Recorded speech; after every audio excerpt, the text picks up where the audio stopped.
Hey, what is going on YouTube? It is GeneralTarheel, your coach of the Charizards, bringing you the APA Season 6 Week 1 battle versus the Baltimore Orbeetles and Monotooi. So, we are here for the first week, and I'm going to quickly go over team build before the battle. Decided not to do them in a separate video just yet. I feel like this could be a lot easier for me just to put it all together. It's not like I make any revenue off the videos, so might as well just put it all in one place and make it easier for me upload-wise and rendering and such. So, for the first matchup, I don't think it's that great to be completely honest, and Monotooi is an amazing opponent and a good friend of mine as well. We game almost every other night and chill and call a lot, so this will be an interesting one for sure.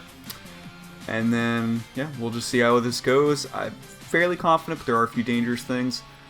Each week I'm just going to put their team on the side right there because I think that just looks the best, instead of putting the entire team matchup, or roster matchup I should say, because then it's really scrunched up with the Pokemon and everything. I feel like you still get a good size for this, and got their logo right there, so it works out.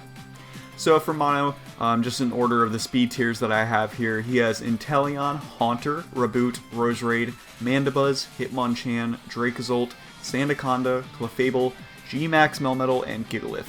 Now, when first looking at this is kind of a little bit of a fat team with good momentum and good offense. Like, it's really well balanced. Mono is a really solid team.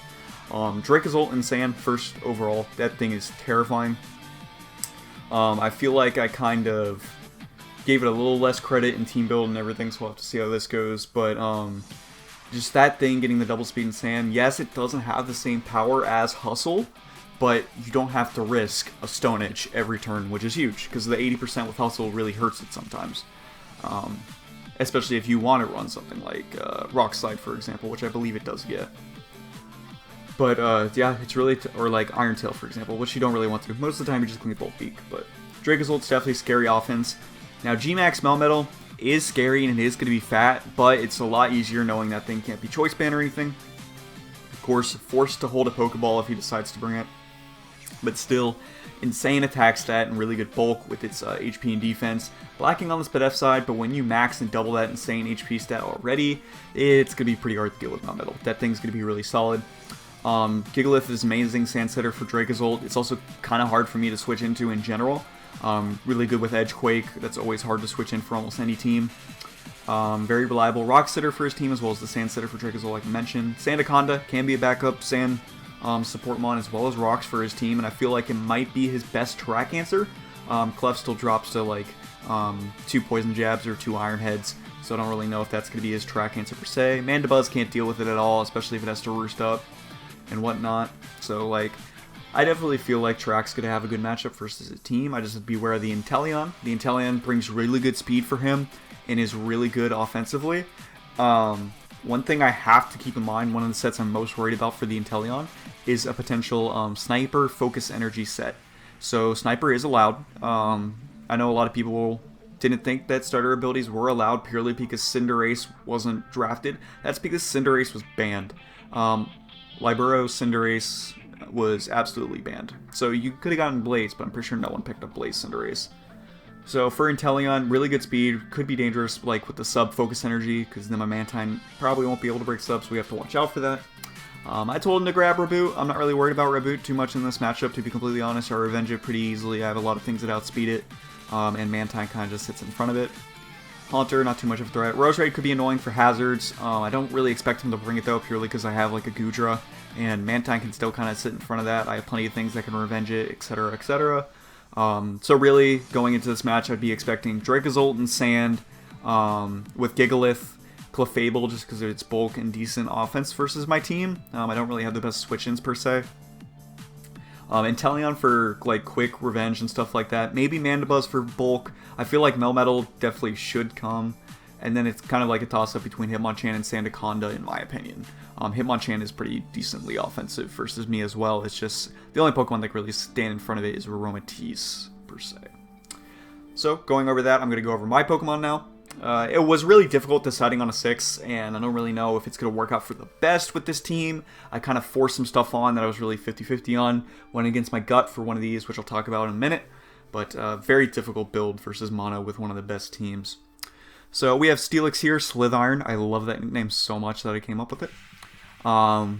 We have a Spadef set with Iron Defense, Body Press, Heavy Slam, Stealth Rock, and Leftovers. Sturdy, just in case he doesn't have any hazards, of course, will live down to anything in case he is like, I don't know, like set up on Santicon. We're not going to be able to do anything, so it doesn't really matter.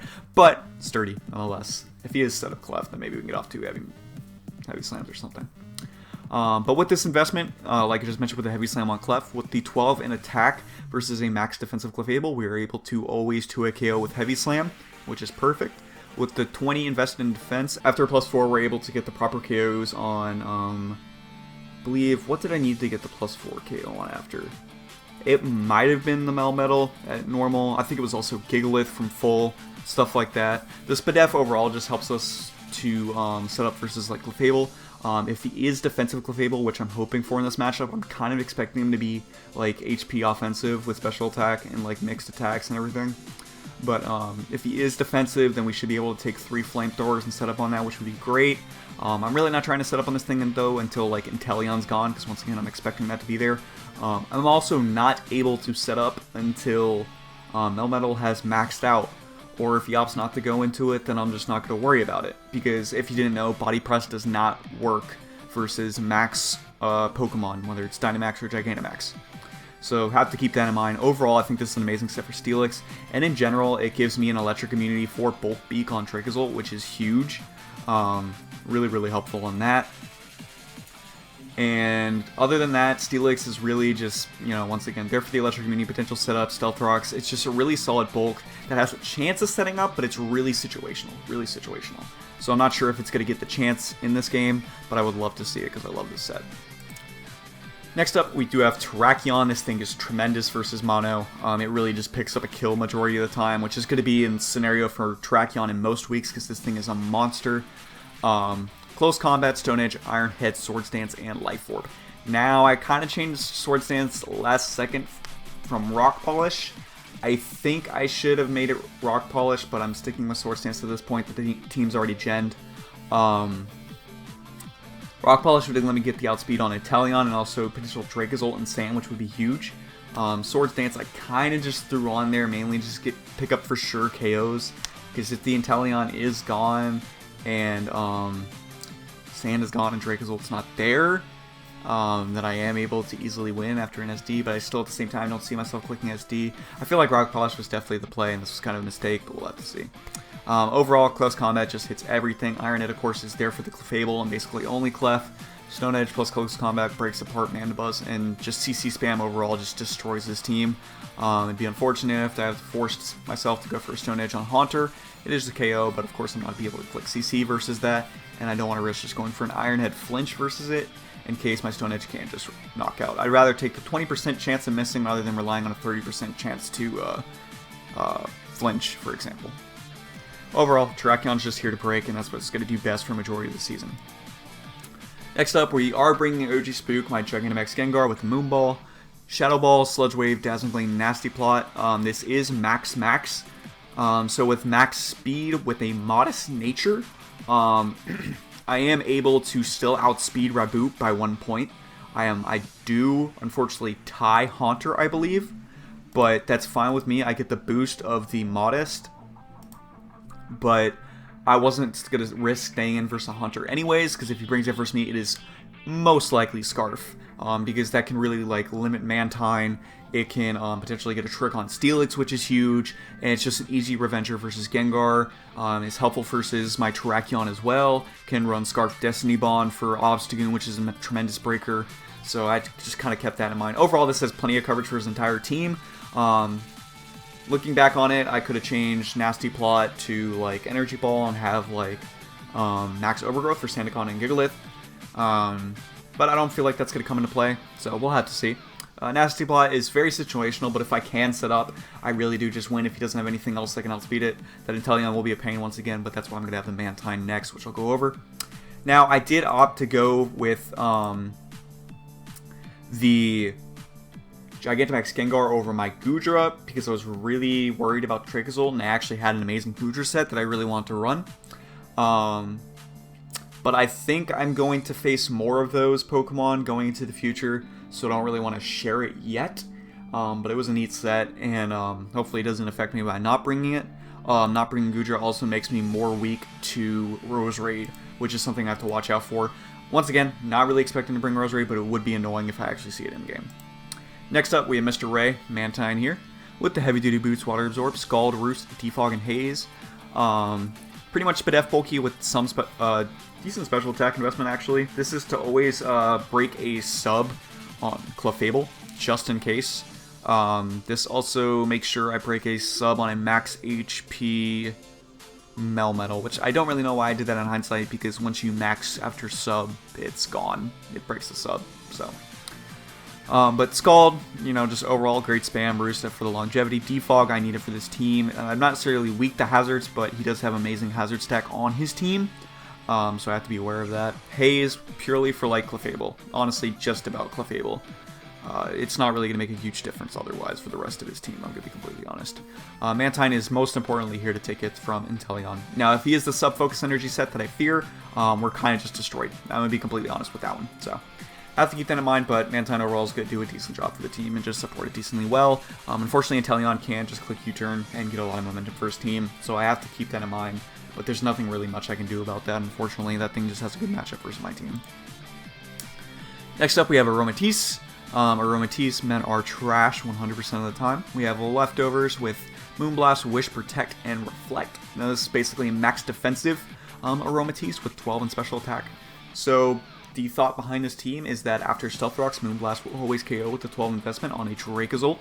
And with the max defense and Reflect, no matter what, if I see Dracozolt out on the field, I go hard into Aromatisse. Assuming he's not a Hustle. And he is the Sand Rush, because that makes the most sense. That's what Dracozolt's going to be used the most. If he goes for Bolt Beak, I'll take that easily, and I should be able to tell. Actually, no. If he goes for Bolt Beak immediately, that's when I go hard into Steelix, in case he is a Choice Band set. But if I see he's Life Orb, or if he goes for a substitute, instead of going for Bolt Beak on Aromatisse, I am clicking Reflect 100% of the time.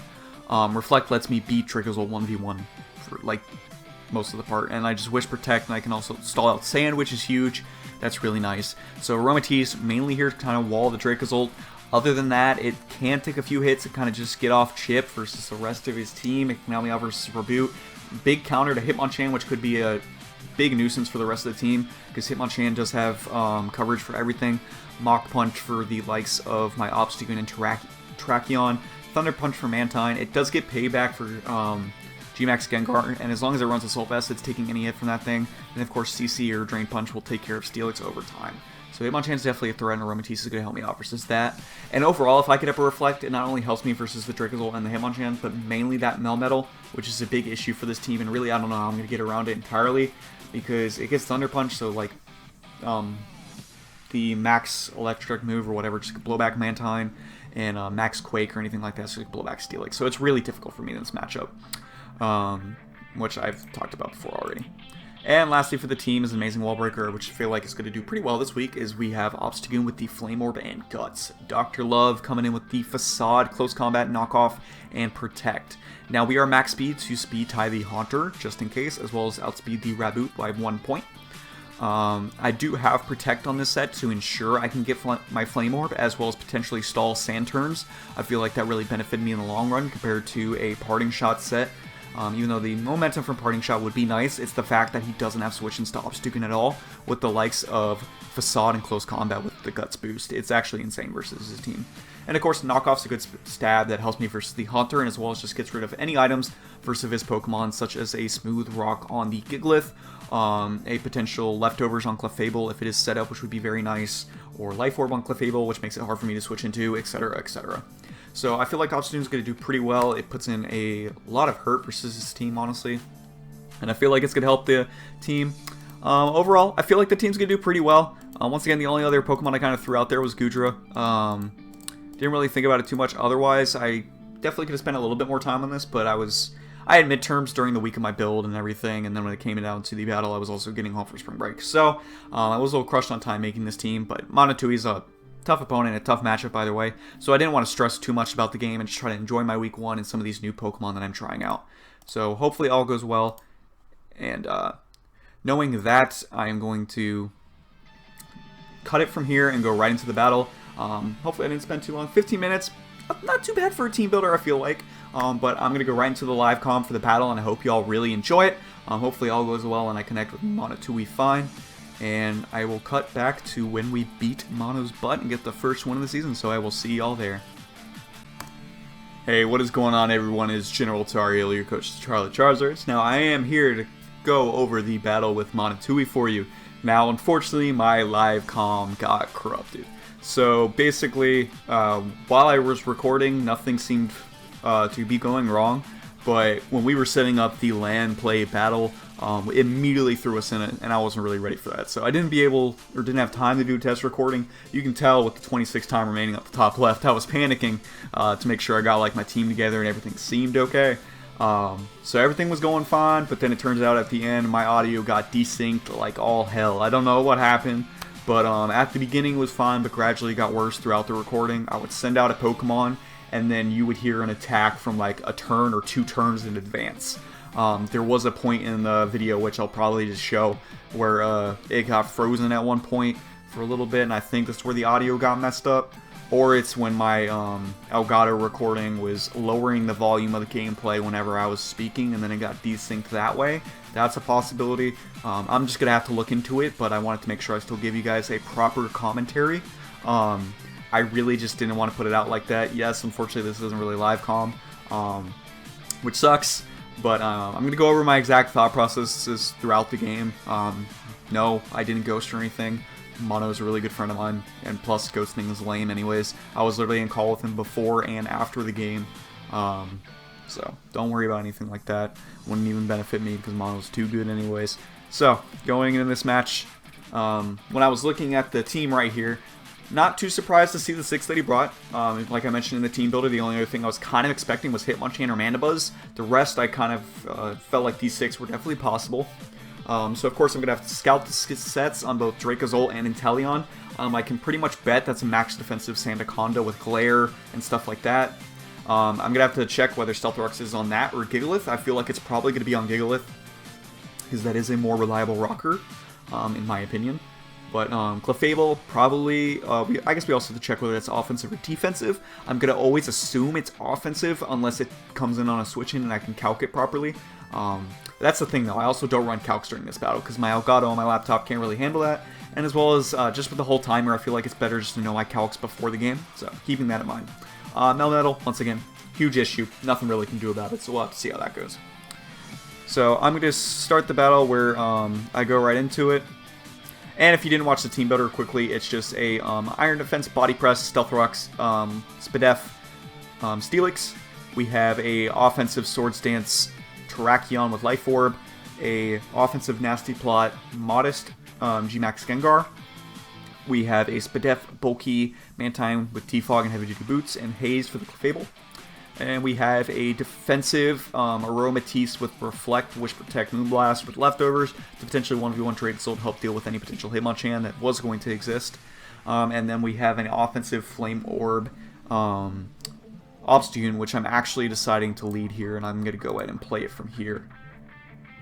So when I was deciding on this, I just felt like Obstagoon was just the best lead overall. I can knock off anything, for example, and it's just an amazing breaker, period. It just gives me the best lead in general, especially versus his potential rockers. Versus Sandaconda, I'm able to just go ahead and go for Facade or a knockoff or something like that. I'm also able to just CC on the Gigalith right there and then. 2 CCs will be able to knock it out, which would be huge. Of course, I have to watch out for the defense drop and everything, so I'm expecting one of his rockers or something that might want to counter the Dracozolt to come out, or, sorry, deal with my Dracozolt counter. So Yob's still lead with the Sandaconda here, and I'm totally fine with this lead. Right here, I was making sure Mono and I were good and everything, so that's why there's a little hesitation at first. But right here, I was debating whether I want to go for a knockoff or a Protect. Now, the reason I would want to go for Protect here is in case he goes for Glare. Yes, I would still get the gut boost, but I would much rather have the Flame Orb so I don't get paralyzed and I can still outspeed other things on his team like the Sandaconda, potentially the Clefable, and the Dracozolt outside of Sand, which is huge. But I felt like there was also a chance he didn't want to Glare a Guts Pokemon immediately. So I opted just to go for the knockoff. We can see it's basically a max defensive Sandaconda, and we just do knock off leftovers, and he does go for Glare. Really unfortunate because that Flame Orb would have been very nice here. I did kind of assume this wouldn't be his rocker, so it probably was, or no, it was definitely the best play just to go for Protect, but it's okay. Right here I was pulling up his team again just to make sure I knew the exact 6 that he brought, and going over that. So basically at this point, Obstagoon's a little bit expendable because it doesn't really help me revenge versus a lot of things, and I'm at risk of just getting parried in general. I still get the wall breaking potential with my Guts boost being paralyzed, but it's really annoying here, and that's why I'm just going to opt to go for this Facade. It does a tremendous amount versus his entire team. I believe that's what I opt to go for. Yes, okay. So I do go for the Facade. It's just the best thing to do right here. He opts to go for the EQ, just get off damage versus Obstagoon, make sure you can pick up the kill with his Dracozolt later, is what I'm assuming. As well as like potentially like the Clef with the Moonblast and stuff like that. So I know he's probably not going to stay in here, as well as I just want to keep this kind of healthy. I think I'm most worried about him going hard into Melmetal here. I think that's what I was worried about. Or just Gigalith. No, because I don't really know the point of my switch, to be completely honest. If I could get rid of that Sandaconda, it'd be huge. And I could also tell, because I did damage to it, that it was Shed Skin and not, sorry, Sand Spit, which is huge. So he only has one Sand Setter in Gigalith, which is good to know. He did go for Rest there. Further proves that he is a Shed Skin set, so I'm assuming he might also be Coil. I know this thing has a chance of getting Thunder Fang. That's where I'm opting to make a switch here, because it is kind of intimidating, but I'm deciding I don't really have a way to deal with it. I think it gets Thunder Fang. It might not, because I know it gets Fire Fang. I completely forgot. It might have Stone Edge, but I know it can take one, and overall, he doesn't have the best Scald switch in, so I'm just going to opt to go for it as he goes into his Clefable here. As I go for the Scald, we see this is a definitely a bulky Clefable. Probably has some Spadef investment because that barely did around the 25 where I wanted to make sure I broke a sub with my special attack investment. So that either has Spadef or I got the absolute mid-roll. I'm not 100% sure. But knowing that, I'm probably watching out for a Thunderbolt here. I really just don't have the best switch into this thing. Whether or not this was a good play is debatable.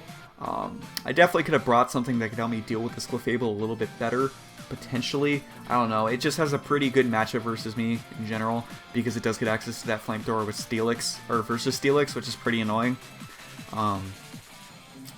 Just something to watch out for. So we're just going to go right in Steelix here as he goes for a Wish. Good play on his part. There's nothing I really do about that. There was no need for him to go for like a hard T-Bolt or Flamethrower or anything like that. Wish was a perfectly safe move versus me. He's going to hit his lefties, and there's no point for me going for a Heavy Slam right here, because he is 100% going to get it right back with the Wish. So I can Iron Defense and start becoming a threat, because once again, if this is a bulky Clefable, I am able to properly get up an Iron Fence and then hit it with 2 Heavy Slams and still live. But I don't really know if that would be ideal. And when he goes to the Flamethrower here, I do kind of assume he's more of an offensive variant, or at least some special attack. I could be wrong. I don't recall the calc off the top of my head at this point when I'm post-comming, but I did know at that point. So he does get his Wish, and he's back at full. I'm going to get my lefties, and I know I can like actually deal with this thing still fine. So I'm going to go for the Heavy Slam here, I believe. Just so I can 2-hit KO this thing. And I was fairly positive I live 2 Flamethrowers as long as I don't get burned. Based off the damage I did previously, because my leftovers recovery will give me just outside of it, and if that's the way I get rid of the Clef, that's totally fine with me. So I go for Heavy Slam here, as he goes into Inteleon with the Pro Chair. Nickname was his hilarious. If I went for a Body Press there, I'm pretty sure I killed this Inteleon, and that would have been huge. If I didn't kill it, it would have been really close, and any chip would have gotten it later on, which would have been amazing. It would have lost it a big like momentum Pokemon, which would be huge. 1,000,000% of the time, I have to go Mantine. If I stayed in as he clicked U-turn, I would have been able to pick up a kill, which would have been huge, but I can't risk that. I really can't, because Steelix is potential win con, like I mentioned, even though I don't think it's likely. Also, just keeping Steelix around for Dracozolt is huge, just so it just can't spam Bolt Beak and everything. So, but as he goes for U-turn on the Mantine, now I can expect that Dracozolt to come in here, because it is the biggest threat versus my team. Or you can go into Gigalith, potentially get up rocks, or just click Stone Edge, because Gigalith does have a good matchup versus me. But he opts to go into the Dracozolt here. and this is where it's really difficult for me. I mean, I have my plan 100% of the time of going into Aromatisse. I was debating if I want to make another play here, but it was my set plan in the build. It's just difficult for me because this thing is such a huge pain versus my team. It is an amazing Pokemon, especially with the potential Sand. So, I go right into Aromatisse here, and unfortunately I see my nicknames cut off, so I'm going to have to work on that next week. I'm going to have to take out the A and the E. But he goes for Fire Blast here, and originally in my build I did not think of a Mixed. I've even brought Mixed, I've used one, I believe I used one on Ladder, and I've used one in a mock battle for someone. And I just didn't think of it in the build. I originally just thought of Low Kick versus Steelix. So right here, I'm forced to go for Protect. Now the reasoning for this is that based off that damage, I worry that he put the right amount of special attack with the kind of like not an adamant Bolt Beak because that would cut his special attack, but you know it's still an attack boosting nature with Bolt Beak to where Fire Blast plus Bolt Beak, as long as he outspeeds Aromatisse, will KO with that Life Orb. So that's what I'm fearing here. So I want to make sure I can protect, get the lefties, and make sure I'm out of range. In hindsight, I really wish I clicked Moonblast here and risked it, or I took the second to calc it on my phone or something, because, once again, Moonblast would have KO'd this thing. After 2 Life Orb hits, 1,000,000% of the times he drops to Moonblast. Especially since he's mixed, there's a chance he's a minus Def nature, more than likely a minus defense nature, to be honest. But either way, like that would have given me a better chance there, and I'm just going to click Moonblast at this point. I felt like that would just give me good chip versus anything else. I should have known he wasn't going to switch in, but at the same time, I don't want to risk any other Pokemon versus Dracozolt. That is such a dangerous thing to do. So, and he sends out the Gigalith as it gets its Sandstream up, and we are going to have to check whether or not that is Smooth Rock, which it more than likely is. But I'm going to go for Moonblast, and still does decent chip. Does tell me he probably has a little bit of an offensive investment, if I were to guess. And we get our lefties here. Sandstorm's up. We got buffed by that a little bit. I'm probably just going to opt to switch out here. There's really nothing I can do. I might just also go for a Wish to stall out Sand, since he's more than likely just clicking Stealth Rocks here. I believe that was my thought process at this moment in time. It's really weird post-comming a live game instead of just doing a replay. I'm gonna be honest, that's a little weird because I'm used to post-comming replays, but oh yeah, I opt to go for Reflect because Stone Edges do hurt my team a poop ton. As he goes for these Stealth Rocks here, as I go for Reflect. Once again, no surprise that he went for Stealthies there, especially since we saw what the Sandaconda set was before. Knowing this, I think I opted to just go for a Wish here. This is where I'm going to start speeding up, because it's taking a little too long for my taste. I go hard off Student because I have the Reflect and I can really just pressure his team. Now right here, I was afraid of him going either into both Clefable, which could potentially outspeed me, and Melmetal, which I will still outspeed, but 2 close combats on Melmetal would be a lot better for my team. So like it was a really hard decision for me here, because there is no way he keeps this Gigalith in. If I click CC and he stays in, that's gone. His Sandsetter for Dracozolt, gone. No way he stays in. So I was thinking he either goes Sandaconda, Clefable, or the Melmetal, which is a lot of things to consider. So, but 2 out of 3 of them, Facade is my best play. So I opted to go for Facade here. He goes into Clefable. This is going to do a ton of damage. We get paralyzed. So, and at this point, there's nothing I can really, or nothing I really want to do versus this Clef. So I'm just going to stay in, click Facade again, hopefully get off damage if I am faster. If not, I'm just going to have to find another way to deal with this Clef. And we are faster, and you see this does a, ton of damage. It does, 80% of this Clef. If I didn't get paralyzed, I would have been able to take out this Clef and still have my Obstagoon. Do I think it mattered at any point in this game? No, not at all. It was just a 30% chance that benefited him a little bit more. I didn't think it really was too huge, because even if I lived after, he was able to go into Inteleon and just click U-turn. That's all he had to do. So nothing too big, and if anything, he also could have just went straight into his Dracozolt, because Sand still would have been up, and that would have been more of an issue. So right here, I was debating on going into my Tracheon or my Gengar. If I went into track, I wanted to purely click CC in case he went hard into his Sandaconda, and I knew that CC would not kill Clefable from where it was at, so I wanted to go into my Gengar instead and just click Shadow Ball. I was positive Shadow Ball was going to KO. I did not want to risk clicking Sludge Wave in case he opted to go into his Melmetal, and I didn't want to max yet because the max pressure could be more beneficial to me in the late game when I can click Sludge Wave and then just deal with the rest of his team from there on out, because Dracozolt can still come in after even if I maxed here and kill me with Bolt Beak from full 100%, because it's going to outspeed me with the Sand Rush being 2 times in the sand. So I'm just going to Shadow Ball with Gengar, and he stays in with Clef luckily, and we are able to pick the KO on this fat thing. We don't have to worry about it anymore. So Clef is gone. Once again, he can either go into Inteleon now, because I did not max. I don't think that's his best play, though, because I can max as he goes into Inteleon then. Or you can just go into Dracozolt and start clicking buttons, which I'm highly expecting here. And sure enough, he does opt to go into the Dracozolt. I was like, I'm just speeding it up, because I kind of want to get through this. It's taking a little bit longer than I'd expect, of course, but it'd be like that. So I'm really debating, what the hell do I do here? This is actually terrifying against this Dracozolt. I'm going to go right into Steelix. Not sure in case he just goes for Bolt Beak or Dragon-type move, but he just opted to go for the Earthquake, which I wasn't fully expecting. So it's still, of course, it makes sense versus my team, but I wasn't expecting it nonetheless. And there's nothing I really do here. I just have to sack Steelix. There's nothing I can do about it. If anything, I should have kept Steelix healthy, and then I may be able to click Body Presses versus next turn. But I didn't even have EQ, so I can't even KO this thing. Even if I took a hit, Body Press would just put it in range to where hopefully Life Orb plus Sand Rush gives him an immunity. So just where Life Orb would kill him over time. But, yep, he's just going to be able to click EQ again. And, of course, since he's Samstring instead of Hustle, he's landing this 100% of the time. And now I'm just opting to sack more Pokemon. There's nothing I can really do to go about this. This thing, Sandstorm subsides. That's why I'm able to deal with this. I believe I opt to go into Tarak here, because Tarak does kill with close combat.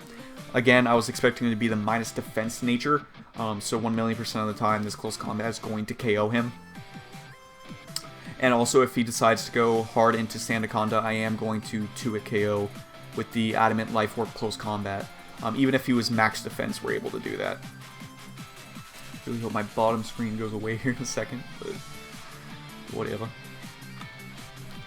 So we go for the CC as he goes into the Sandaconda, and you do see that we do like a lot of damage. About 55 or so, 60.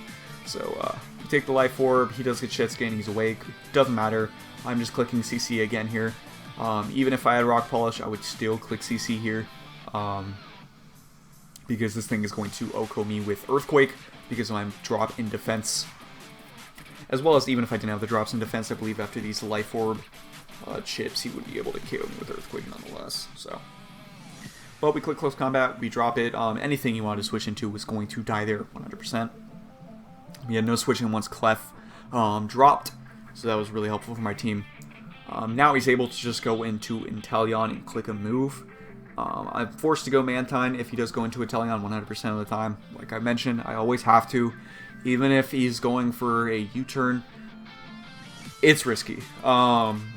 I feel like he doesn't have to click U-turn either here. He just goes into his Inteleon here. He's able to just click a Water-type move.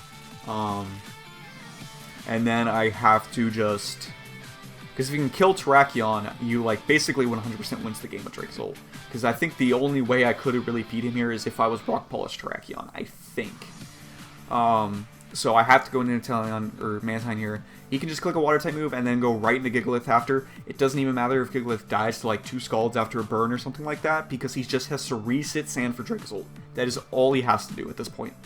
That's how solid this Mon was versus me in the matchup. And he does just go for Surf here. And I was really considering making a double, since he went for the U-turn purely on the Steelix before. I was like, maybe there's a chance he's Choice Specs. I was never able to scout damage.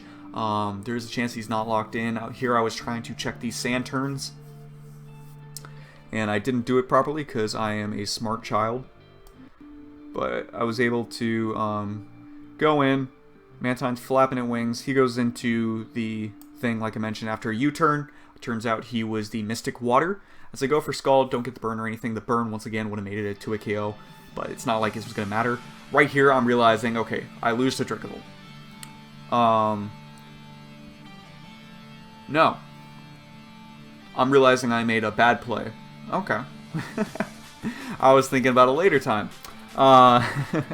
So I decide to go hard Aromatisse here versus the Gigalith, which isn't the best thing, because once again, the Aromatisse eats any hit. Do I think it mattered? Or sorry, any hit from the Dracozolt and I'm able to KO it. Do I think it mattered? No. He has Melmetal in the back. He would always go Melmetal versus Aromatisse if that were to be the situation. So he goes for Stone Edge. We're already weak here. I'm just going to go for a Wish because there's a chance I live another one. But he has Heavy Slam. Crit did not matter whatsoever. He's able to just kill us. We're going to go out into Mantine here. This was my only play. So what I need to do here is purely Roostall him. I need to try and Roostall him of these Stone Edges and kill as much Sand turns as I can. That is my only chance of getting around this. I have to Roostall him and then hard predict when he's going into Dracozolt. Am I capable of doing that? No. Can I even win if I properly get the Dracozolt switch in? No. If he still gives himself plenty of turns to do it, I don't think I can. And this is where the screen freezes. This is not the video right now. This is the video in the live comm. This is when it freezes for a few minutes and everything gets messed up, as you can see. And then he clicks Stone Edges and he crits Mantine and kills it from like full, which was kind of insane. I wasn't really expecting that, so that's a really offensive Gigalith, which makes sense versus my team. But here, I just have to go close combat. Knowing he's offensive and even with his EQ, if I was Rock Polish, if he didn't KO me, I would have died to Life Orb, so it wouldn't have even mattered. I would have been like, shuck a Rock Polish in order to win this game. And even then, I would have missed out the KO on Sandaconda probably before, so. Really difficult matchup, like I mentioned. So, once again, he's just able to go Dracozolt. In my live comment, I was like, if Mono believes in the content here and wants to be a cool guy, he goes into Melmetal just to max. But if he's a sweaty tryhard, he goes into Dracozolt. Sure enough, Mono, my boy, is a sweaty tryhard, and he goes right into Dracozolt. I don't blame him, though. Dude wants a good differential. He wants to do well. I respect it, but personally, I go into Melmetal just for the thumbnail. But that's just me. Instead, you have to have this ugly thing that wants to die, that you nickname Life is Pain. That's going to be your thumbnail when it goes for Bolt Beak and go Rawr! Oh, that's the other thing I forgot to do. I was going to mimic all the moves in this video, but instead I went really in depth on my comm because I wanted to give you all some form of audio, because once again my game audio was in sync with my own audio because I didn't do it separately and it got messed up, so screw me, right? But either way, it's basically a game here with the Dracozolt. It clicks Bolt Beak, outspeeds Gengar 100% of the time, kills me max 100% of the time. Even if he didn't, Inteleon just comes in here and cleans up after. So we are going to yeet my Gengar out here. We are going to get this spooky boy. Where is he? Oh, there he is. He spooked you. Big mouth time right here. And there's the thumbnail that y'all saw. So beautiful. I love this shiny Pokemon. And it just gets absolutely dropped by this Bolt Beak. Look at that HP bar just get obliterated. So, overall, great game to Monotooi. He played very well. That Dracozolt was a huge problem versus my team. He didn't even have to send out the Melmetal, which personally I think was just as big as an issue as the Dracozolt was. I was talking about to him late game. I really should have brought like a defensive Celebi versus his team. Hold up, I'm trying to get that end screen, dog. Look at that crap. Look at that best trainer card. That is the best trainer card out there. Don't even worry about it. My face right there. But defensive Celebi would have helped me out versus the likes of both Dracozolt and Gigalith.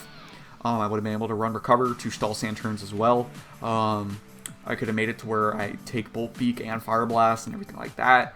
Celebi would have been pretty helpful. I don't know. I think I was just opting not to go with it because just like U-turn pivot on his team. I think the Mandibuzz.